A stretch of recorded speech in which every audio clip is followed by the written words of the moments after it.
Hello engineer, कैसे हैं आप सब। आई होप आप सब अच्छे होंगे। दोस्त, आज की इस कंप्लीट वीडियो में आपके basics of mechanical and civil engineering subject के आपके सिविल इंजीनियरिंग पार्ट को कंप्लीट मैराथन क्लास कराने वाला हूं।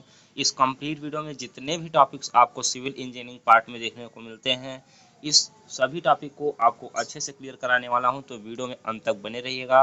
वीडियो नॉलेजफुल लगे, इंटरेस्टेड लगे तो प्लीज़ वीडियो को लाइक कर दीजिएगा। तो ये आपके BMEE सब्जेक्ट का मोस्ट इम्पॉर्टेंट टॉपिक हो जाता है, क्योंकि ये आपके सेमेस्टर एग्जाम में ओवरऑल 20 मार्क्स का आता है। कभी कभी 25 मार्क्स तक भी इसे पूछ लिया जाता है। पिछले साल तो इसे 25 से 30 मार्क्स के बीच में पूछ लिया गया था। तो ये बहुत ही इम्पोर्टेंट प्ले रोल करता है आपके सेमेस्टर एग्जाम में। तो आप लोग इस यदि आप सिर्फ बेसिक सिविल इंजीनियरिंग पार्ट को अच्छे से पढ़ लेते हैं तो आप लोग इजीली स्कोर कर जाएंगे, 35 स्कोर कर जाएंगे हमारी तरफ। तो चलिए मिलते हैं, बात करते हैं आपका कौन कौन सा टॉपिक आपको पढ़ना है। तो बेसिक्स ऑफ सिविल इंजीनियरिंग में आपको पढ़ना है, स्टोन के बारे में पढ़ना है, पत्थर के बारे में, ब्रिक्स पढ़ना है मतलब ईंट के बारे में पढ़ना है, लाइम मतलब चूना पढ़ना है, सीमेंट पढ़ना है, टिम्बर मतलब लकड़ी पढ़ना है, और आपको ब्रिक्स की क्या पढ़ना है, क्वालिटीज पढ़ना है। कौन कौन से टॉपिक्स आपको पढ़ना है, फाउंडेशंस के बारे में भी आपको पढ़ना है। ये सब सारे टॉपिक्स आपको क्या करने हैं, अपने सेमेस्टर एग्जाम में पढ़ने हैं। तो चलिए हम एक एक करके बात करेंगे कि आपको कौन कौन से टॉपिक को अच्छे से कवर अप कर लेना चाहिए। तो देखिए, आपके फ़ोन स्क्रीन में दिख रहा होगा दोस्त, आप लोग अच्छे से देख पा रहे होंगे कि पत्थर, यदि आपसे बोल देता है कि what is stone please explain, ऐसे करके देता है कि पत्थर की व्याख्या कीजिए या इसके गुणों को बताइए, तो आप लोग को स्टार पॉइंट कर करके लिखना है। पहले मैंने बताया कि आपको क्या करना है, चीज़ों को पॉइंट वाइज अपने सेमेस्टर में लिखना है। कुछ इस प्रकार से हेडिंग लगा लेंगे, उस पर लिखेंगे पत्थर एक प्राकृतिक पदार्थ होता है जो एक या एक से अधिक खनिज पदार्थों से मिलकर बना होता है, जिसे खानों से प्राप्त किया जाता है। यह पृथ्वी के अधिकांश भाग में पाया जाने वाला प्राकृतिक ठोस पदार्थ है।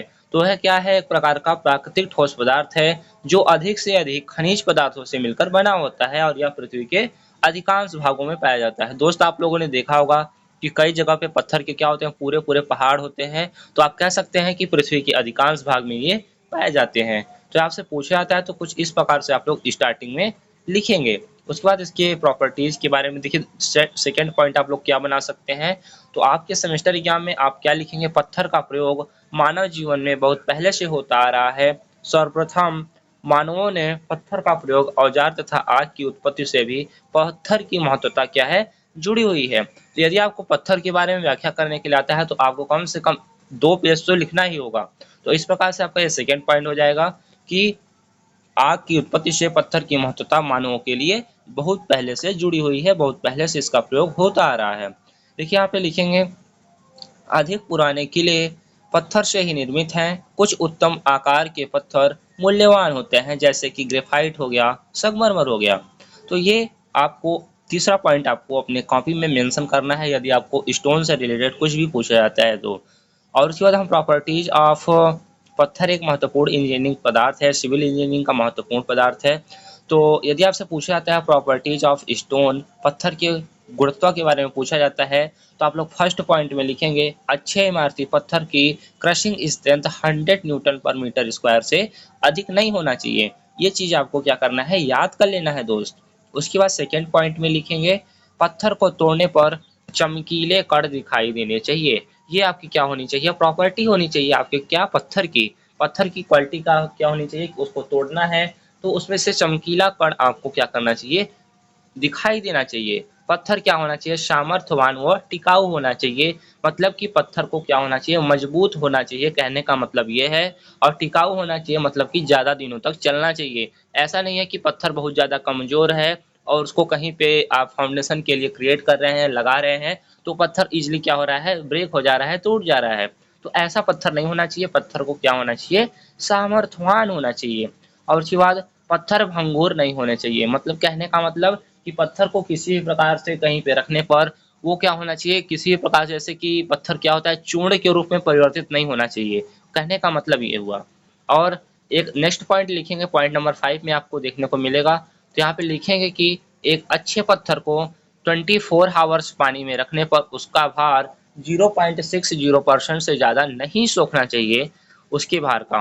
तो कहने का मतलब है कि यदि आप 24 घंटे एक दिन के लिए पत्थर को पानी में रख देते हैं तो उसके भार का 0.60% से ज़्यादा पानी नहीं सोखना चाहिए। मतलब कि पत्थर ऐसा होना चाहिए जो नमी को कम से कम एब्जॉर्ब करे, मतलब पानी को कम से कम सोखे। ये पॉइंट जरूर आपको अपनी कॉपी में मेंशन करना है। उसके बाद नेक्स्ट पॉइंट में लिखेंगे दोस्त, पत्थर की इलेक्ट्रिकल कंडक्टिविटी कम होनी चाहिए। पत्थर ऐसा नहीं होना चाहिए कि उसमें से किसी भी प्रकार से करंट पास कर जाए, इसलिए पत्थर को प्योर क्या होना चाहिए, इंसुलेटिव मटेरियल का होना चाहिए। मतलब इंसुलेशन की प्रॉपर्टी इसमें प्रॉपर वे में पाई जानी चाहिए। नेक्स्ट पॉइंट लिखेंगे यूजेज ऑफ स्टोन। यदि आपसे पत्थर के बारे में बोल दिया है तो आपको प्रॉपर्टीज, यूजेज, इन सब चीज़ों को क्या करना है, जरूर से जरूर एक्सप्लेन करना है।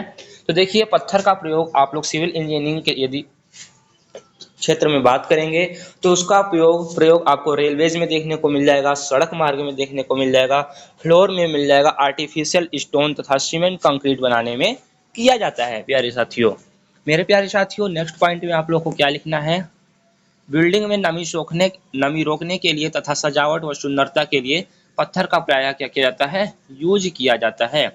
इस प्रकार से आप लोग चीज़ों को याद रखेंगे कि पत्थर का प्रयोग क्यों किया जाता है, नमी को रोकने के लिए तथा सजावट एवं सुंदरता के लिए किया जाता है। जैसा कि आप लोगों ने बहुत सारे मंदिर को देखा होगा जो कि क्या होते हैं, प्योर पत्थर से बने होते हैं।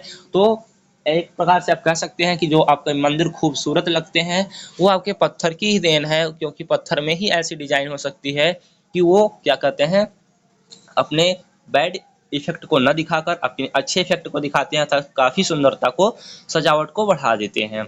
उसके बाद ब्रिज में आपको देखने को मिलेगा, डैम में देखने को मिलेगा, जो आपके बांध बनाए जाते हैं, ओवर ब्रिज जो होता है उसमें भी आपके पत्थर के कई जगह उपयोग किए जाते हैं, आपके फाउंडेशंस में यूज किए जाते हैं।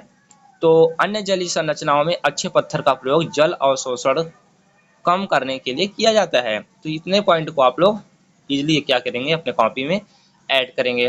देखिए, टेस्ट ऑफ स्टोन की बात करेंगे, मतलब कि पत्थरों का परीक्षण, मतलब कि पत्थर की क्वालिटी का पता करने के लिए कौन कौन से टेस्ट प्रायः किए जाते हैं। तो इसमें जो आपको पहला टेस्ट आता है वो होता है वाटर एब्जॉर्प्शन टेस्ट, जल अवशोषण परीक्षण। मतलब कि आपका पत्थर कितने जल को अवशोषण कर रहा है उसका परीक्षण किस प्रकार से करते हैं। तो यदि आपसे पूछा जाता है तो आप लोग लिखेंगे, इस परीक्षण के लिए 50 ग्राम के 3 नमूने लेते हैं, मतलब 50 ग्राम के 3 पत्थर लेते हैं। इन नमूनों को सुखाने के लिए ओवन में 105 डिग्री सेल्सियस पर 74 आवर्स के लिए गर्म करते हैं। अब इसे ओवन से निकालकर बाहर करते हैं, मतलब तौलते हैं। इसके पश्चात इसे आसुत जल में 24 आवर के लिए डुबाया जाता है। फिर इसे जल से बाहर निकालकर कपड़े से सुखाकर तौल लेते हैं। तो देखिए, जो फार्मूला है जल अवशोषण क्षमता का, इसको मेनली याद रखना है, बाकी आपको कुछ नहीं याद रखना है। जल अवशोषण क्षमता का जो फार्मूला है पत्थर के लिए, कितना भार में क्या हुआ है, वृद्धि हुआ है, और जो स्टार्टिंग में जो उसका भार था, मतलब सूखा था जब पत्थर, तो उसका भार कितना था, इंटू मल्टीप्लाई बाई 100 कर देंगे तो जल अवशोषण का क्या आ जाएगा, रेशियो आ जाएगा, आपका परसेंटेज आ जाएगा। अब उसके बाद क्या कहते हैं, ड्यूरेबिलिटी टेस्ट। तो ड्यूरेबिलिटी टेस्ट में पहला आता है स्मिथ टेस्ट। इस टेस्ट के करने के लिए जार में उस जार का 1/3 भाग पानी से भर देते हैं, फिर स्टोन के 2 से 3 नमूने लेकर उसमें डाल देते हैं। तो कुछ इस प्रकार से इसका स्मिथ टेस्ट भी किया जाता है। यदि पानी लाइटली क्लाउड हुआ तो ड्यूरेबल है। ड्यूरेबल का मतलब होता है कि कितना आपका पत्थर टिकाऊ है। यदि आपका लाइटली क्लाउड होता है तो आपका पत्थर ड्यूरेबल है, मतलब कि टिकाऊपन है उसमें, मतलब कि वो ज़्यादा दिन तक चलेगा। यदि पानी डर्टी हो गया तो ड्यूरेबल नहीं है, मतलब कि यदि पानी गंदा हो जाता है इस टेस्ट को करने के बाद तो क्या होगा, आपका पत्थर ड्यूरेबल नहीं है, टिकाऊ नहीं है। उसके बाद एसिड टेस्ट करते हैं, मतलब कि अम्ल परीक्षण करते हैं। इस टेस्ट का प्रयोग अम्लीय गैसों व धुओं को ज्ञात करने के लिए किया जाता है, मतलब कि आपके पत्थर में कितनी अम्लीय गैसों की मात्रा है तो उसको भी ज्ञात करने के लिए एसिड टेस्ट किया जाता है। हार्डनेस टेस्ट को करने के लिए मोह स्केल का प्रयोग किया जाता है। देखिए, हार्डनेस टेस्ट मतलब कठोरता का परीक्षण किस प्रकार से करते हैं कि पत्थर आपका कितना कठोर है, उसका परीक्षण किस प्रकार से किया जाता है, तो उसको भी आप लोग देख लेंगे और उसको भी अपने एग्जाम में डिस्कस करके जरूर आएंगे। तो पत्थर की कठोरता को मोह स्केल पर प्रदर्शित किया जाता है। यदि पत्थर को नाखून से खुरचने पर उसमें निशान न पड़े तो हार्डनेस 2 लेते हैं, तथा चाकू से खुरचने पर निशान पड़ जाए तो उसकी हार्डनेस 7 ली जाती है। कुछ इस प्रकार से आपकी हार्डनेस का परीक्षण किया जाता है। पत्थरों को घिसकर उनकी हार्डनेस ज्ञात की जा सकती है। ये तो हो गया आपका। अब नेक्स्ट पॉइंट है आपका स्ट्रेंथ टेस्ट, मतलब मजबूती का परीक्षण किस प्रकार से करते हैं। तो सामर्थ्य परीक्षण हेतु 40 से 10 सेंटीमीटर भुजा का एक घन काट लेते हैं, मतलब कि पत्थर से एक घन के आकार का इस साइज का क्या काट लेते हैं, 4 से 10 सेंटीमीटर भुजा का एक घन काट लेते हैं। उसमें अच्छी तरह साफ करके 24 आवर पानी में डाल देते हैं, मतलब 3 दिन के लिए पानी में डाल देते हैं। इसके बाद 3 सेंटीमीटर मोटा प्लाईवुड रखकर 13.72 न्यूटन पर मीटर स्क्वायर का भार लगाते हैं, जिस पर वह टूट जाता है। उस भार को नमूने की सतह के भाग से देकर उसकी क्रशिंग स्ट्रेंथ निकालते हैं। तो इतना चीज़ों को आप लोग को याद कर लेना है दोस्तों, क्योंकि ये टेस्ट है, इसे आपको पढ़ना पड़ेगा, उसे याद करना ही पड़ेगा। इसमें कोई और चीज़ें अलग से मैं ऐड नहीं कर सकता। और इसका टफनेस टेस्ट क्या होता है, तो इसको भी आप लोग देख लेंगे। यह परीक्षण पेज इम्पैक्ट टेस्टिंग मशीन द्वारा किया जाता है, इसको आप लोग जरूर याद कर लेंगे। इसमें 50 केजी भार से कम की 1/3 होती है। 2 केजी का भार गाइडों के मध्य गिरता है। इसमें कठोर इस्पात का 1 केजी भार तथा 1 सेंटीमीटर की तली वाला प्लगर होता है। तिहाई 2.5 सेंटीमीटर व्यास तथा 2.5 सेंटीमीटर ऊंचाई वाला नमूना रखा जाता है। 2 केजी भार को क्रमशः 1 सेंटीमीटर, 2 सेंटीमीटर, 3 सेंटीमीटर इत्यादि ऊंचाइयों से गिराया जाता है। इतनी ऊंचाई से आपको गिराना है, तब आपको उसके टफनेस का, आपका पत्थर कितना टफ है, तो आपको पता चलता है। यदि इस डाटा को आप लोग याद कर लेंगे, 13 से कम वजन का मान है तो कमजोर कहा जाएगा पत्थर। और मीडियम कब कहा जाएगा, जब 13 से 19 के बीच रहेगा वजन का मान। और अत्यधिक मजबूत कब कहा जाएगा, जब वजन का मान 19 से अधिक होगा। अब हम नेक्स्ट टॉपिक की ओर बढ़ते हैं, जो आपका क्या है, ब्रिक्स है, मतलब कि आपका ईंट है। तो ईंट के बारे में भी आपके सेमेस्टर एग्जाम में लिखने के लिए आता है। तो आप लोग किस प्रकार से लिखेंगे, तो पहला पॉइंट आप लोग लिखेंगे, bricks is a artificial substance. Bricks क्या है, आर्टिफिशियल सब्सटेंस है, मतलब कि मानव निर्मित पदार्थ है। ईंट क्या है, एक मानव निर्मित पदार्थ है। विच मेड्स बाई स्पेसिफिक सॉइल, जो कि विशेष प्रकार की मिट्टी से बनाया जाता है। सॉइल को सांचे में भरकर सुखाकर भट्ठों में पकाकर ब्रिक्स मतलब ईंटें बनाई जाती है। ईंटा किस प्रकार से बनता है, ईंट किस प्रकार से बनता है, तो सॉइल को मतलब मिट्टी को सांचे में भरते हैं, उसको सुखाते हैं, फिर उसको भट्ठे में पकाया जाता है, चिमनी के नीचे रखकर को फर्नेस में रखते हैं उसको, तो फिर आपकी ईंटें बनाई जाती हैं। और ईंट का यूज कहाँ किया जाता है, ईंट के बारे में लिखने के लिए आता है अगर, तो आपको इन्हीं सब पॉइंट को लिखना होगा। ब्रिक्स का यूज दीवार, वाल, न्यू फाउंडेशन, छत तथा फर्श बनाने में किया जाता है मेरे प्यारे साथियों। ईंट काफी दृढ़, कठोर व टिकाऊ होती है। ईंट को क्या होना चाहिए, काफी कठोर होना चाहिए, टिकाऊ भी होना चाहिए। समान आकार होने के कारण इनके कणों की बॉन्डिंग बहुत ही अच्छी होती है। जो इनके कण होते हैं दोस्त, इनके कणों की बॉन्डिंग क्या होती है, बहुत ही अच्छी होती है। सबसे मोस्ट इम्पोर्टेंट पॉइंट यही है आपका कि ईंट का स्टैंडर्ड साइज क्या होता है, ये आपसे पूछा जा सकता है। तो 19 इंटू 9 इंटू 9 सेंटीमीटर होता है, तथा मोटाई के साथ इसका आकार 20 इंटू 10 इंटू 10 सेंटीमीटर होता है। स्टैंडर्ड साइज को आपको जरूर याद करना है, क्योंकि ये आपका मोस्ट इम्पोर्टेंट पॉइंट है। इस पॉइंट को जरूर मेंशन कीजिएगा, इसको नोट करना हो तो नोट कर लीजिए। Properties of BRICS, properties of BRICS के लिए मतलब कि ईंटों की कौन कौन सी गुणवत्ता होनी चाहिए, तो ईंट का जो जितना भी सरफेस होना चाहिए, जितना भी सतह होना चाहिए, वो क्या होना चाहिए, समान होना चाहिए, तथा कोने पे तीखे होने चाहिए, मतलब कि निकुला टाइप का होना चाहिए। आपका किसी प्रकार से किनारे पर, कॉर्नर पे टूटा फूटा आपका ईंट नहीं होना चाहिए। ईंट चारों तरफ से समान रंग वाली होनी चाहिए। ऐसा ईंट नहीं होना चाहिए कि कहीं पे ज़्यादा रेड दिख रहा है, कहीं पे वाइट दिख रहा है, या फिर कहीं पे ज़्यादा ब्लैक हो गया है। इस प्रकार से ईंटें रहेंगी तो आपका वो अच्छा ईंट नहीं कहा जाएगा। अब हम आगे बढ़ते हैं कि ईंट दरारों तथा सिकुड़न से मुक्त होना चाहिए। ईंट में किसी भी प्रकार की दरारें नहीं पड़ी होनी चाहिए दोस्त। ईंट की स्ट्रेंथ काफ़ी अच्छी होनी चाहिए, अधिक होनी चाहिए। खुरचने पर निशान नहीं पड़ने चाहिए। ये भी आपका 5वां पॉइंट हो जाता है। छठा पॉइंट लिखेंगे इसमें कि दो ईंटों को आपस में टकराने से धात्विक ध्वनि सुनाई देनी चाहिए, मेटालिक साउंड आनी चाहिए। कि दो ईंटों को आप लेकर यदि आपस में टक्कर कराते हैं, तो उसमें से यदि मेटालिक साउंड अर्थात धात्विक ध्वनि यदि आती है, तो आप लोग कह सकते हैं मेरे प्यारे साथियों कि वो क्या है, ईंट क्या है, अच्छी गुणवत्ता वाली है, बहुत ही अच्छी ईंट है।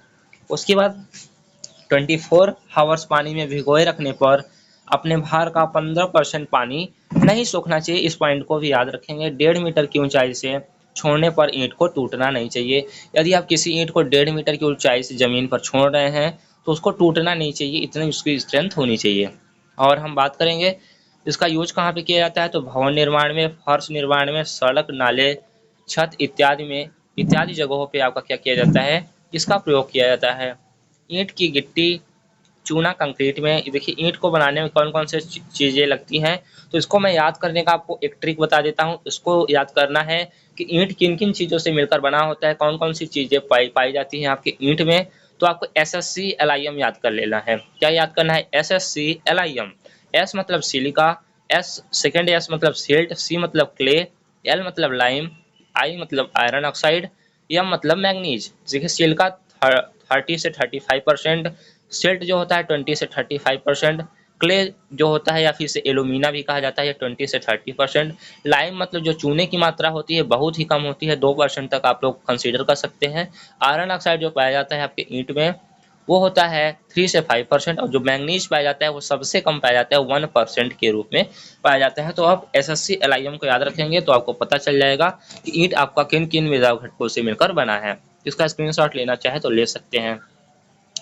उसके बाद हम बात करेंगे मुख्य घटक सिलिका की मात्रा सबसे अधिक होती है। सिलिका का प्रमुख घटक बालू है। ये ईंटों को सिकुड़ने, दरार पड़ने व फटने से रोकती हैं। यह उच्च ताप पर पिघलती हैं। देखिए यदि आपका सिलिका नहीं होगा तो क्या होगा, इसमें दरारें पड़ जाएंगी आपकी ईंट में। चलिए इसके गुणों की बात करते हैं। सिलिका होने से क्या क्या होता है? सामर्थ्य अधिक होता है, सिकुड़न कम होता है, पानी सोखने से रोकती है, अधिक होने पर सुगठता घट जाती है, भंगुरता बढ़ जाती है, कम ऊंचाई से गिराने पर टूट सकती हैं। यदि आपका क्या होगा, सिलिका आपका नहीं प्रेजेंट होगा आपके ईंट में तो ये सब चीज़ें आपकी होंगी। और हम बात करते हैं सिल्ट की। सिल्ट का क्या होता है? बालू तथा मिट्टी के बीच के कणों को, जिन कणों का आकार बालू तथा मिट्टी के बीच के आकार का होता है उनको क्या कहते हैं? सिल्ट कहते हैं। ये मिट्टी व बालू को जोड़ने का कार्य करती है तथा सूर्य की रोशनी में चमकदार होती है। जो आपको ईंटों में चमक दिखती है, थोड़ा चमकीला प्रकार का दिखता है, वो सिल्ट के कारण ही दिखता है। एल्यूमिना की बात करें तो ईंटों को मजबूत और टिकाऊ बनाता है। उसके बाद लाइम मतलब चूने की बात करें हम तो लाइम क्या होता है? 2 से 5% तक आपको दिखता है, गालक का कार्य करता है। यह महीन कण के रूप में ईंटों में क्या करता है? बॉन्डिंग को बढ़ाता है, उनकी बंधक ऊर्जा को बढ़ाता है, मतलब उनके मॉलिक्यूल को आपस में बांधे रखता है। उसके बाद हम बात करें आयरन ऑक्साइड का क्या काम होता है, तो आयरन ऑक्साइड एक प्रकार से आपको रंग प्रदान करता है। रेड कलर जो प्रोवाइड होता है वो आयरन ऑक्साइड पाए जाने के कारण ही होता है। यह ईंटों को लाल रंग प्रदान करता है तथा अधिकता होने पर ईंटों को नीला बना देता है। जैसे कि आप लोगों ने किसी किसी ईंट को देखा होगा कि रेड ऑक्साइड उसमें बहुत ज़्यादा हो जाता है तो वो कभी कभी नीला, थोड़ा हल्का ब्लैक और ब्लू कलर में दिखने लगता है। पता नहीं आप लोगों ने देखा है कि नहीं, लेकिन इस प्रकार से आपको आयरन ऑक्साइड अधिक हो जाने के देखने को मिल सकता है। उसके बाद मैग्नीशिया जो आपका 1% होती है, यह ईंटों को पीला अथवा काला बना देती है इसकी अधिकता होने पर। चलिए ईंट उत्पादन है तो स्थल का चयन, आप ईंट कहाँ पे उत्पादित कर सकते हैं, तो उसके लिए आपको पर्याप्त मृदा भंडार होना चाहिए, आबादी से दूर होना चाहिए। ऐसे जगह पे आप ईंट के भट्ठों को लगाएंगे जहाँ पे पॉपुलेशन कम से कम हो, दूर हो, मतलब कि आबादी से दूर हो। सस्ते श्रमिक की उपलब्धता, जहाँ पे आपको आसानी से सस्ते श्रमिक मिल जाए, मतलब सस्ते मजदूर मिल जाए। सस्ती भूमि होनी चाहिए जहाँ पे आपको ईंट का उत्पादन करना है। पानी की उपलब्धता होनी चाहिए क्योंकि ईंटों को की पथाई के लिए आपको पानी की बहुत ही ज़रूरी रिक्वायरमेंट होती है। टाइप्स ऑफ ब्रिक की बात करेंगे कि आपके ईंट कितने प्रकार के होते हैं, तो ईंट को आयताकार आकार देने के पश्चात सूर्य की रोशनी में सुखाई गई ईंट कच्ची ईंट कहलाती है। तो इस प्रकार से आप लोग चीज़ों को याद रखें। पक्की ईंट किसे कहेंगे आप? ईंट के को आकार देने का तत्पश्चात भट्ठों में पकाई गई ईंट को पक्की ईंट कहा जाता है। इसकी जो क्रशिंग जो की स्ट्रेंथ होती है 30 से 350 kg/cm² होती है। फर्स्ट, और देखिए अलग बेसिस पे जो आप डिवाइड करेंगे तो फर्स्ट क्लास की ब्रिक्स होती है, सेकंड क्लास की ब्रिक्स होती है, और थर्ड क्लास की ब्रिक्स भी होती हैं, और फोर्थ क्लास की ब्रिक्स होती हैं। तो देखिए फर्स्ट क्लास की ब्रिक्स किसे कहते हैं, मतलब कि 1 नंबर का ईंटा किसे कहा जाता है, तो ठोस अच्छी पकी हुई मानक आकार की होती है, मतलब स्टैंडर्ड साइज की होती हैं, अच्छी तरीके से पकी होती हैं। इनका वाटर एब्जॉर्बेशन, मतलब कि पानी को अवशोषित करने की जो क्षमता होती है, परसेंटेज होता है 12 से 15% होता है। इसमें मेटालिक साउंड होता है, दोनों दो ईंटों को आपस में टकराने पर इसमें से धात्विक ध्वनि उत्पन्न होती है। उसके बाद इनका जो वेट होता है, इनका जो वजन होना चाहिए वो कितना हो सकता है दोस्तों, वो 2.7 kg से 3 kg के बीच एक ईंट का जो होना चाहिए वजन होना चाहिए। और नो क्रैक्स एनीवेयर, इसमें किसी भी प्रकार का टूट फूट नहीं होना चाहिए, मतलब कि कहीं पे भी ये खुरदरा नहीं होना चाहिए, या कहने का मतलब कि इसमें कहीं भी खरोंच तक नहीं आनी चाहिए, मतलब कि बहुत ही चिकना होना चाहिए। और कोने पे क्या होना चाहिए, तीखा होना चाहिए, मतलब कि नुकीला होना चाहिए। और हम सेकेंड क्लास की ब्रिक्स की बात अभी करेंगे। पहले हम देख लेते हैं 1.5 मीटर की ऊंचाई से छोड़ने पर यह क्या नहीं होना चाहिए, टूटना नहीं चाहिए। जी हाँ दोस्त, आपको बताया कि 1.5 मीटर की ऊंचाई से छोड़ने पर टूटती नहीं है। संपीड़न सामर्थ्य जो होता है 105 केजी पर सेंटीमीटर स्क्वायर से कम नहीं होनी चाहिए। जो सेकेंड क्लास की ब्रिक्स की बात करेंगे, जो आपका 2 नंबर का ईंटा आता है वो सेम होता है आपके फर्स्ट क्लास के ब्रिक्स के लिए, लेकिन कुछ कमियां होती हैं। कुछ कमियां उसमें क्या पाई जाती है, नॉट शार्प एज। इसका जो शार्प एज मतलब जो किनारा होता है उतना नुकीला नहीं होता है। संपीड़न सामर्थ्य थोड़ा कम होता है, 70 से 80 केजी पर सीएम स्क्वायर ही होता है। Not metallic sound, dull sound. इसमें मेटालिक साउंड मतलब कहने का मतलब धात्विक ध्वनि कम पाई जाती है। और हम बात करेंगे जो इसका वाटर एब्जॉर्प्शन है थोड़ा कम होता है, 16 से 20% ही होता है, ज़्यादा ही होता है। वाटर एब्जॉर्प्शन क्या होता है इसका, ज़्यादा होता है। और 24 आवर के जल में डुबोने पर 1/4 पानी सोख जाता है। जहाँ प्लास्टर करना जरूरी होता है वहाँ सेकेंड क्लास ब्रिक्स प्रयोग में लाई जाती है। ऐसा स्थान जहाँ पे आपको लगता है कि यहाँ पे हमें प्लास्टर करवाना ही करवाना है, वहाँ पे आप 2 नंबर का ईंटा, कहने का मतलब कि सेकेंड क्लास के ब्रिक्स का यूज कर सकते हैं। उसके बाद थर्ड क्लास के ब्रिक्स जो 3 नंबर का ईंटा आता है, इसकी सतह मतलब जो इसकी सरफेस होती है खुरदरी होती है, उतना चिकना नहीं होता जितना कि फर्स्ट क्लास के ब्रिक्स होती है और सेकेंड क्लास के ब्रिक्स होती है। इसका रंग थोड़ा पीले रंग में दिखता है ये, और नाखून से खुरचने पर इस पे निशान पड़ सकते हैं। तो ये सब क्वालिटी होती है। और संपीड़न सामर्थ्य अत्यंत कम होता है, वाटर एब्जॉर्प्शन अधिक होता है, सभी से अधिक होता है, 25% तक होता है। मतलब कि ये ज़्यादा नमी को अवशोषित कर लेता है अपने में। ज़्यादा पक जाने के कारण आकार टेढ़ा मेढ़ा होता है। अधिक ताप के कारण साइज नॉट फिक्स होता है, मतलब कि इसका साइज फिक्स नहीं होता है। जैसे कि आप लोगों ने देखा होगा कि आपका कोई कोई ईंट होता है जिसका साइज ही नहीं फिक्स होता है, वो देखने में तो अधिक हार्ड होता है, बहुत कठोर होता है, लेकिन उसका साइज फिक्स नहीं होता है, टेढ़ा मेढ़ा निकल जाता है, तो उसे 4 नंबर का ईंट कहते हैं, फोर्थ क्लास के ब्रिक्स कहते हैं। और इसमें वाटर ऑब्जर्वेशन नहीं होता है। टेस्ट ऑफ ब्रिक्स मतलब कि ईंटों का परीक्षण कैसे करेंगे कि ईंट आपका कितना अच्छा है, कैसा है ईंट। तो वाटर एब्जॉर्वेशन 15% से अधिक नहीं होना चाहिए। उसके लिए फार्मूला आपको दिया हुआ है, absorption efficiency W2 minus W1 upon W into 100 करेंगे तो आपको इजीली पता चल जाएगा कि आपका एब्जॉर्वेशन इफिशियंसी क्या होती है। उसका क्रशिंग स्ट्रेंथ कैसे निकालेंगे, तो सामर्थ्य ईंट मतलब सामान्य ईंट 35 केजी पर सीएम स्क्वायर तथा उच्च श्रेणी को ईंट की क्रशिंग स्ट्रेंथ 70 से 140 केजी पर सीएम स्क्वायर होता है। उसके बाद स्ट्रक्चर टेस्ट कैसे करेंगे, मतलब कि संरचना का परीक्षण कैसे करेंगे। ईंट को बीच से तोड़कर संरचना देखते हैं, संरचना समान व ठोस होनी चाहिए। जैसे कि यदि आपने ईंट को बीच से तोड़ा तो वो क्या होना चाहिए, एक चिकना होना चाहिए, मतलब समान होना चाहिए, सभी जगहों पर छोटे छोटे छिद्र नहीं दिखने चाहिए। टफनेस टेस्ट किस प्रकार से करते हैं, ईंटों को 1 मीटर की ऊंचाई से छोड़कर उनके टफनेस की क्वालिटी की पता की जा सकती है। उसके बाद हार्डनेस टेस्ट करते हैं। साउंड टेस्ट क्या करते हैं, रिंग साउंड यदि आपको सुनाई देता है तो आपको कहना है कि वो आपका ईंटा अच्छा है, ईंट अच्छा है। और डल साउंड मतलब खराब ध्वनि निकलती है, उसको आपस में क्या करने में, 2 ईंट को आपस में सटाने पे या फिर भिड़ाने पे आपको खराब ध्वनि निकलती है तो वो आपका ईंट खराब है। और मैन्युफैक्चरिंग ऑफ ब्रिक्स मतलब कि आपके ईंट का निर्माण किस प्रकार से किया जाता है, आपका ईंट किस प्रकार से बनाया जाता है। तो जो पहला प्रोसेस होता है, जो पहला पॉइंट होता है, वो सबसे पहला काम जो होता है दोस्त, वो होता है मिट्टी तैयार करना। मतलब कि आपको सॉइल को तैयार करना होता है। ईंटों को पाथना तथा ईंटों की ढलाई करना, ईंटों को सुखाना, ईंटों को भट्ठों में पकाना, ये सब क्या होता है, मैन्युफैक्चरिंग के प्रोसेस में आता है। उसके बाद मिट्टी का जो निर्माण होता है, वो पहले मिट्टी की खुदाई की जाती है, फिर उसका छप्पड़ होता है, उसके बाद उसकी मिक्सिंग की जाती है, फिर उसे खूंदा जाता है। अब तो मशीनों से भी बनने लगा है, लेकिन अभी भी कई भट्टों में आप लोग देखेंगे तो उसकी किस प्रकार से वर्कर उसको बनाते हैं तो आप लोग को क्लियर हो पाएगा। ईंटों को पथाई करना, हाथ से भी पाथा जाता है, मशीन से भी पथाई होती है। तो इस प्रकार से आप लोग को ईंट के बारे में यदि कोई भी टॉपिक पूछता है तो इन चीज़ों को आप लोग नोट कर लेंगे और अपने कॉपी में इजीली क्या करेंगे, मेंशन कर देंगे। अब यहाँ पे हम बात करेंगे लाइम के बारे में। चूना क्या होता है, चूना का सिविल इंजीनियरिंग में क्या कार्य है, इसका क्यों प्रयोग किया जाता है, इसको क्यों सिलेबस में दिया गया है। तो देखिए, पहले जब आप लोगों ने कई साल पहले, मैं आपको बताऊं कि आज के 400 से 500 साल पहले जो आपकी बड़ी बड़ी मंदिरें बनता था, बड़ा बड़ा राजमहल बनता था, उसमें जो सीमेंट की जगह पे क्या किया जाता था, चूने का यूज किया जाता था। जैसे आजकल तो सीमेंट का यूज हो रहा है, लेकिन वहां पे पहले क्या किया जाता था, बंधक पदार्थ के रूप में, बॉन्डिंग सब्सटेंस के रूप में चूने का प्रयोग किया जाता था, क्योंकि उस समय सीमेंट का आविष्कार नहीं हुआ था।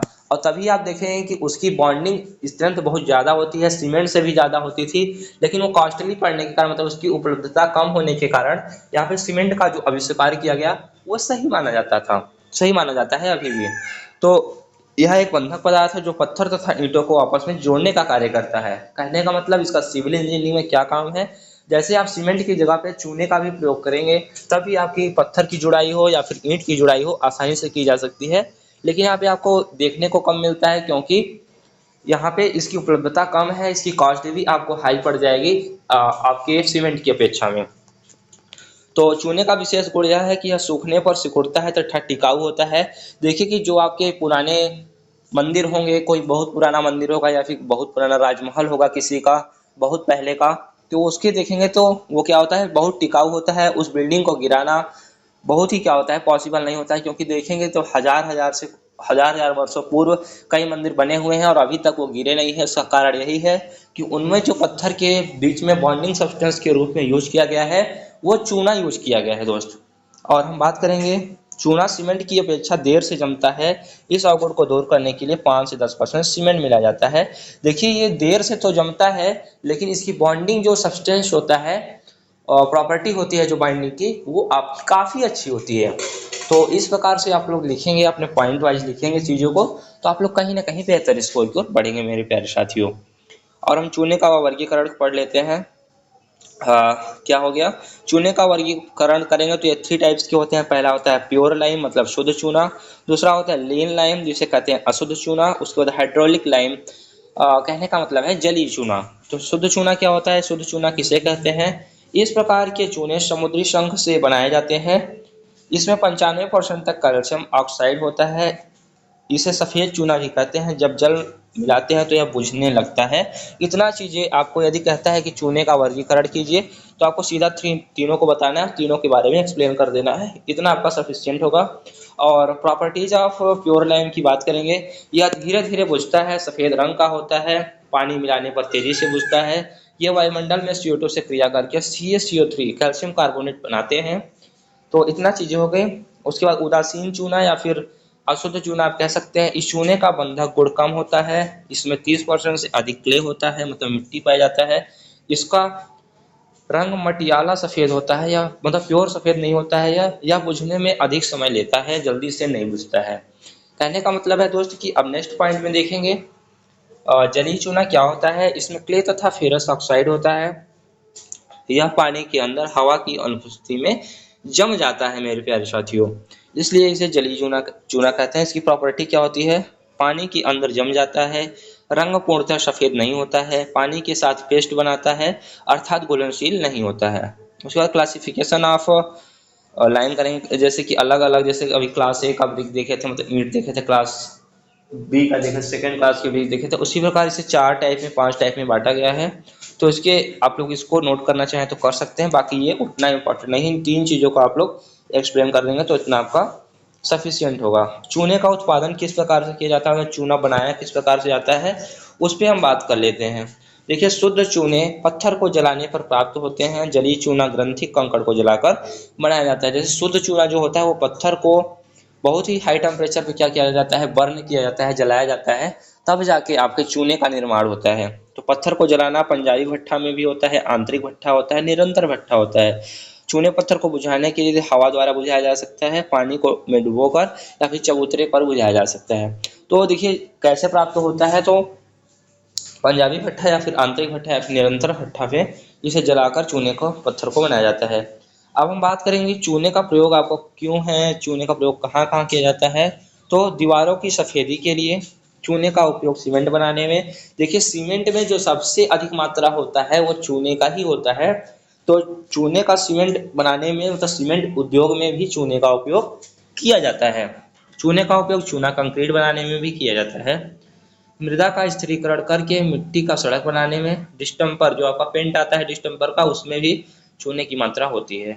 अब हम अगला आपका कंस्ट्रक्शन मटेरियल का पार्ट देखेंगे, उसमें सीमेंट को पढ़ना है। तो सीमेंट क्या होता है, सीमेंट सामान्यतः सभी संरचनाओं में बंधक पदार्थ के रूप में प्रयोग किया जाता है। यह इजली जमता है तथा सामर्थ्य ग्रहण कर लेता है। सामान्यतः निर्माण कार्यों में पोर्टलैंड सीमेंट का यूज किया जाता है। ये आपका इंपॉर्टेंट पॉइंट है कि पोर्टलैंड सीमेंट का यूज आपके कंस्ट्रक्शन वर्किंग में यूज किया जाता है।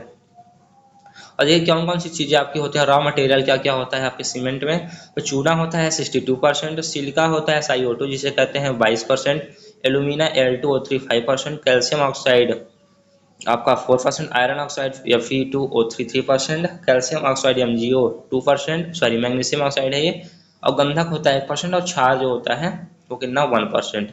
देखिए इसमें जो चूना होता है उसका क्या कार्य होता है, यह सीमेंट का मुख्य घटक होता है। यदि चूने की मात्रा अधिक हो तो सीमेंट विघटित व फूलने लगता है, तथा यदि कम हो तो सीमेंट की सामर्थ्य कम हो जाती है। देखिए जो सीमेंट होता है उसमें जो सबसे अधिक मात्रा होती है 62% में पाया जाता है, वो आपका क्या होता है, चूना ही होता है। इसीलिए आपका जो बॉन्डिंग प्रॉपर्टी होती है वो अधिक होती है। सिलिका क्या होता है, यह चूने का आवश्यक घटक है, बहुत ही आवश्यक घटक आप कह सकते हैं कि यह चूने का होता है और इसकी सामर्थ्य को बढ़ाता है। एल्यूमिना क्या होता है, यह सीमेंट को शीघ्र जमने की शक्ति प्रदान करता है। जो आपका सीमेंट जल्दी से जमता है वो एल्यूमिना होने के कारण ही, एल्यूमिना पाए जाने के कारण ही होता है मेरे प्यारे साथियों। उसके बाद कैल्शियम सल्फेट की ओर बढ़ेंगे। यह जिप्सम के रूप में होता है तथा यह सीमेंट के प्रारंभिक जमाव को बढ़ाता है। और हम बात करेंगे लौह ऑक्साइड। लौह ऑक्साइड का काम क्या होता है, यह सीमेंट को रंग, कठोरता तथा सामर्थ्य भी प्रोवाइड करता है, प्रदान करता है। मैग्नीशियम ऑक्साइड का क्या कार्य है, तो यह मैग्नीशियम ऑक्साइड सीमेंट को रंग तथा कठोरता प्रदान करता है। गंधक क्या होता है, समागम बनाता है। क्षार क्या होता है, क्रियाशीलता को बढ़ाता है। उसके बाद क्लासिफिकेशन ऑफ सीमेंट करेंगे तो यहाँ पे देखिए पहला सीमेंट आपको जो पढ़ना है, जो नॉर्मली यूज किया जाता है, सामान्य पोर्टलैंड सीमेंट। यह सबसे अधिक उपयोग किया जाने वाला सीमेंट होता है। इसका प्रारंभिक जमाव काल 30 मिनट तथा अंतिम जमाव काल 60 हावर्स का होता है। इसका उपयोग चिनाई, प्लास्टर, टीप, फर्श, छत, पानी के टैंक, बिजली के खंभे आदि में किया जाता है। उसके बाद दूसरा जो आपका है शीघ्र कठोर होने वाला सीमेंट। इस सीमेंट में ट्राई कैल्शियम सल्फेट की मात्रा अधिक होती है तथा जमने में अधिक ऊष्मा निकलती है। इसका जमाव काल सामान्य सीमेंट की तरह ही होता है तथा यह शीघ्रता से कठोर हो जाता है। उसके बाद शीघ्र जमने वाला सीमेंट और क्या होगा, इसका प्रारंभिक जीवन काल 5 मिनट, मतलब कि प्रारंभिक जमाव काल होगा। यहाँ पे क्या है, इसका प्रारंभिक जमाव काल यहाँ पे राइट नहीं से किया गया है, जमाव काल होगा 5 मिनट तथा अंतिम जीवन काल 30 मिनट होता है। मतलब अंतिम मतलब ये अधिक से अधिक 30 मिनट के अंदर जम जाएगा और कम से कम 5 मिनट के अंदर कंक्रीट डालने में किया जाता है। सफ़ेद सीमेंट होता है तो सफ़ेद सीमेंट में जो होता है उसमें लौह ऑक्साइड किसी भी प्रकार से आपका पाया नहीं जाता है। जिसे आप व्हाइट सीमेंट के नाम से सुने होंगे। तो इसमें किसी प्रकार का लौह ऑक्साइड नहीं होता है। इसका निर्माण कोयले की जगह तेल ईंधन का प्रयोग करके किया जाता है। इसका प्रयोग प्लास्टर व सजावट में होता है। उसके बाद रंगीन सीमेंट की बात करेंगे तो इसको बनाने के लिए साधारण सीमेंट में रंगीन पदार्थ मिलाते हैं। क्रोमियम ऑक्साइड हरा रंग व कोबाल्ट नीला रंग देता है। सीमेंट के उपयोग कहाँ कहाँ पे सीमेंट का उपयोग किया जाता है, तो इसका चिनाई, प्लास्टर तथा टिप में किया जाता है। सीमेंट का उपयोग पुल निर्माण के टैंक, सुरंग आदि बनाने में किया जाता है। इसका गाढ़ा घोल दरारों को भरने में प्रयोग किया जाता है। सीमेंट का उपयोग पाइप, गार्डन सीट आदि में किया जाता है। सीमेंट का उपयोग फुटपाथ आदि में किया जाता है। उसके बाद अब प्यारे साथियों बात करेंगे हम टिम्बर क्या होते हैं, मतलब कि लकड़ी क्या होता है। लकड़ी वृक्षों से प्राप्त होती है। लकड़ी का प्रयोग ईंधन के रूप में किया जाता है। वह लकड़ी जो भवन तथा अन्य निर्माण कार्यों में प्रयोग होता है प्रकाष्ठ कहलाता है। ऐसी लकड़ी जो आपके घरों में प्रयोग की जाती है, किसके लिए, निर्माण कार्यों के लिए, उसे टिम्बर कहते हैं, प्रकाष्ठ कहते हैं और इसका सिविल इंजीनियरिंग में उपयोग किया जाता है। टिम्बर मुख्यतः 3 प्रकार के देखे जा सकते हैं। पहला होता है स्टैंडिंग टिम्बर, दूसरा होता है डेड टिम्बर, तीसरा होता है कन्वर्टेड टिम्बर। तो स्टैंडिंग टिम्बर क्या होता है, किसी जीवित वृक्ष के अंदर जो प्रकाष्ठ होती है उसे खड़ी प्रकाष्ठ मतलब स्टैंडिंग टिम्बर कहते हैं। और वृक्ष को काट के गिरा देने के पर जो प्रकाष्ठ प्राप्त होती है, जो लकड़ी प्राप्त होती है, उसे मृत प्रकाष्ठ कहा जाता है। उसके बाद कन्वर्टेड मतलब डेड टिम्बर को काटकर या चीरकर लट्ठे, बीम, पटरे आदि बनाए जाते हैं, जिन्हें कन्वर्टेड टिम्बर कहा जाता है। और अब हम बात करेंगे सम कॉमन टिम्बर दियर प्रॉपर्टीज। देखिए देवदार जो होता है वो एक प्रकार की लकड़ी ही होता है। भारत में बहुत अधिक मात्रा में पाई जाने वाली महत्वपूर्ण लकड़ी है। इसके पेड़ लंबे तथा पत्तियां नुकीली होती हैं। उसके बाद बबूल की भी लकड़ी पाई जाती है। बबूल का पेड़ होता है तो वो बबूल का पेड़ कांटेदार तथा पत्तियां छोटी होती हैं। इसके वृक्ष समस्त भारत देश में पाए जाते हैं। शीशम की बात करेंगे यह भी एक इम्पोर्टेंट क्या है आपका टिम्बर है, प्रकाष्ठ है, लकड़ी है। यह भारतवर्ष में पाई जाने वाली लकड़ियों में अत्यधिक मूल्यवान लकड़ी होती है। इसके वृक्ष सड़क के किनारे लगाए जाते हैं। और हम इसकी गुणवत्ता की बात करेंगे, इसकी विशेषताएं की बात करेंगे, कैरेक्टरिस्टिक्स की बात करेंगे तो अच्छे वृक्ष हेतु परिपक्व होने से टिम्बर की गुणवत्ता अधिक रहती है। टिम्बर्स के रेशे सटे होने चाहिए, इसका रंग एक समान गहरा होना चाहिए, किसी चीज़ से टकराने पर इसमें मधुर आवाज़ आनी चाहिए, आपका किसी प्रकार से मेटालिक साउंड नहीं होना चाहिए, जो आवाज़ होनी चाहिए मधुर होनी चाहिए। और लकड़ी धूप में अच्छी तरह सूखी होनी चाहिए। अब हम बात करेंगे सबसे मोस्ट इम्पॉर्टेंट टॉपिक को, जो आपके 5 नंबर में अक्सर पूछा जाता है, नींव। मतलब फाउंडेशन क्या होता है, फाउंडेशन कितने प्रकार का होता है। तो यही जो आपका इम्पोर्टेंट टॉपिक है तो है, और इसके टाइप्स भी पूछे जाते हैं तो उसको भी हम डिस्कस करेंगे। तो चलिए, नींव क्या होता है। जब किसी भवन या इंजीनियरिंग संरचना का निर्माण करते हैं तो जमीन के अंदर वाले भाग को सब स्ट्रक्चर कहते हैं। नींव सुपर स्ट्रक्चर का सारा वेट जमीन पर वितरित करती है। देखिए दोस्तों, किसी भी आपको बिल्डिंग को बनाना है, इंफ्रास्ट्रक्चर को बनाना है, तो बिना नींव के आपके संभव नहीं है। पहले आप नींव बनाएंगे तभी आप अपना घर बना सकते हैं, या फिर आप लोग इंफ्रास्ट्रक्चर को तैयार कर सकते हैं मेरे प्यारे साथियों। तभी आपका उसी को आपको क्या कहते हैं, नींव कहते हैं, जिसे आपको बेस भी कहा जाता है। जो आपको पिलर दिया जाता है उसी को कहते हैं। बाकी आपको टेक्निकल लैंग्वेज में इस प्रकार से लिखना है जिस प्रकार से इसमें लिखा हुआ है। मृदा की धारण क्षमता का महत्व। एक नींव जितना भार धारण कर सकती है, देखिए नींव की भी कैपेसिटी होती है कि वो कितने ऊंचे बिल्डिंग को क्या कर सकता है, सहन कर सकता है। उस पर आप मंजिला पे मंजिला बनाते जाएंगे तो ऐसा नहीं है, यदि आपका नींव मजबूत नहीं होगा तो आपका जो इंफ्रास्ट्रक्चर तैयार करेंगे वो क्या होगा, गिर सकता है। तो उसका नींव अधिक से अधिक मजबूत होना चाहिए। मृदा बिना धंसे किसी भार को धारण करने में सामर्थ्य होनी चाहिए। विभिन्न मृदाओं मतलब विभिन्न प्रकार की मिट्टियों को धारण सामर्थ्य अधिक होनी चाहिए।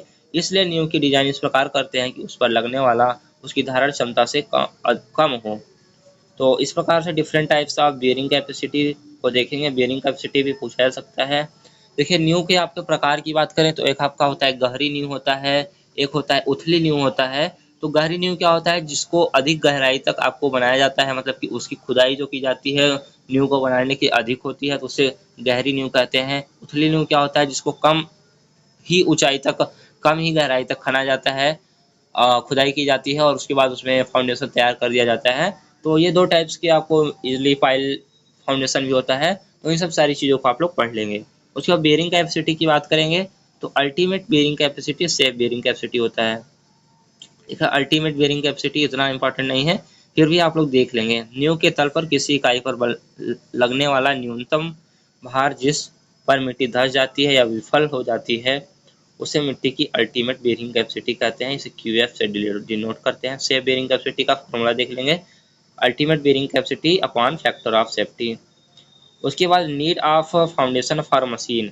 देखिए, जो कुछ मशीनें होती हैं जो उसमें वाइब्रेशन होता है, बड़ी बड़ी मशीनें होती हैं, तो उन्हें एक फाउंडेशन बना के उस पर क्या किया जाता है, प्लेस्ड किया जाता है, रखा जाता है, तभी वो क्या होती हैं, सेफ रहती है। नहीं तो उनमें उनके होने से जो आपके फर्श होते हैं उनकी में वाइब्रेशन होने से, कंपन होने से फर्श में आपके क्या हो सकते हैं, दरारें पड़ सकती हैं। इसलिए उनको फाउंडेशन के ऊपर रखा जाता है। आपने अपने लैब में भी देखा होगा कि मोटरों को क्या करते हैं, किसी न किसी फाउंडेशन में रखते हैं, मतलब नींव के ऊपर रखते हैं। नहीं तो वो क्या करेंगे, उनकी वाइब्रेशन के कारण वो फर्श को क्या करेंगे, दरारें पड़ जाएंगी, उसमें फर्श आपका क्या होगा, खराब हो जाएगा। जब बिल्डिंग और ब्रिज को जमीन पर सीधा खड़ा करते हैं तो नींव के नीचे की मृदा केवल स्थिर भार लगते हैं। जब किसी मशीन को जमीन पर इंस्टॉल करते हैं तो इसकी नींव और नींव के तल की मृदा पर स्थिर भार तथा मशीन के कंपन से गतिकीय भार लगता है। सामान्यतः 3 प्रकार की मशीन होती है। इतना आपको डिटेल में नहीं पढ़ना है, इसमें आपको यही देखना है कि मशीनों को लिए किस प्रकार से आपको यूज किया जाता है फाउंडेशन। यह आपको पता होना चाहिए कि मशीनों में किस लिए यूज किया जाता है। तो उसके वाइब्रेशन को कम करने के लिए, फर्श आपका कहीं भी क्षतिपूर्ण ना हो जाए, इसलिए आपको मशीनों को क्या किया जाता है, फाउंडेशन पे रखा जाता है।